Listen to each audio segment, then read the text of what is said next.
So a few months ago, I had asked one of my top freelancer who used to work for me on a part-time basis to actually stop working with me, right? And what do I mean by that is basically I said, you know what, hey, I don't think we will be working anymore in 2 weeks from now.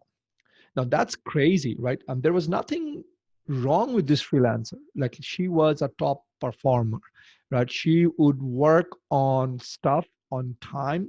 Any task I give it to her, she would do it very quickly, and she was working part time Monday through Saturday, about 3 hours a day, three and a half hours a day as contracted, no issues with, punctuality, showing up, things like that. Then the question is, why did I stop working with her? And why did I tell her, hey, we will not be able to work longer?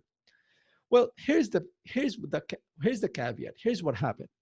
The 3 hours, that 3 to 4 hours, or three and a half hours that she would work with me for 6 days a week, right, Monday through Saturday, because that was her hours. She was doing other coursework, university things.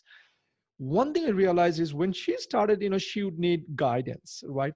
Okay, she would ask me, okay, what do I do today? What do I do tomorrow? Give me some work, give me some work. And I would give her, and we've been working for a few months. And, my hope was over time that, she will be able to grasp the concept, things I like, things I don't like, and be able to start to think more strategically. And as a result, I would be less hands-on, right?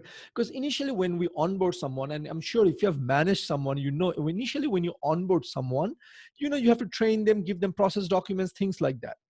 And this was a designer, right? She was a designer, and without taking any names, but the problem was challenges, like two challenges. Number one was, every day she would come in and she would be like, hey, Sujit, what am I going to work on today?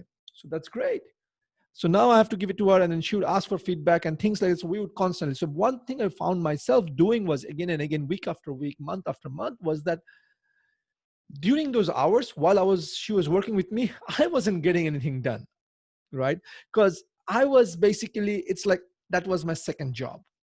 Now, keep in mind, if I'm spending like, say, 3 hours a day, 6 days a week, that's 18 hours. If I'm not working, that means I have to make up those 18 hours some other time while she was doing the work and she was moving me forward. But I wasn't getting anything done. My goal was initially is that, she will learn things from me.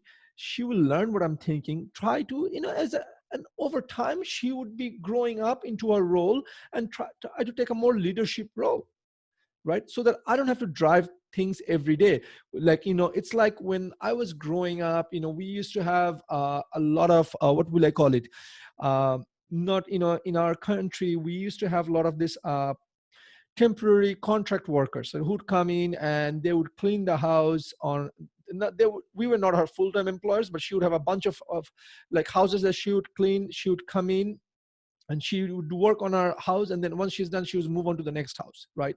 Just contract workers. But the thing is, if every time I have to keep telling you what your job is and if you don't figure it out, then chances are, I'm just tired of running around and like telling you what to do and what not to do. So where am I going with this, guys? And how does it help you? So how does it help you is that, guys, listen, it's okay for you when you're starting up with a new role. It's okay for you to ask for guidance, ask for understand, but always ask. Maybe I did a horrible job, terrible job in communicating the vision and what I'm looking for. That's fine.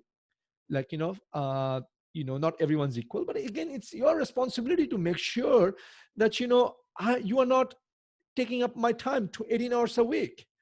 If you're taking up my time 18 hours a week, and if I'm not around, then you're not getting anything done, then, either way, I'm losing money, right? And oftentimes I rather lose the money that 18 hours you're working for me, because that's a much smaller loss than, me spending 18 hours, which basically means I definitely make a lot less, because my per hour worth is a lot higher than what I was paying to this designer. So the math didn't work out for me in my head, and I just had to, pull the plug. And I didn't pull the plug in the sense like, hey, you're fired, right? Nor did I say, hey, you did a crappy job. I did not say that. I was just saying, hey, politely, we need to wrap up this project, because I don't foresee, us having enough work for you in the future.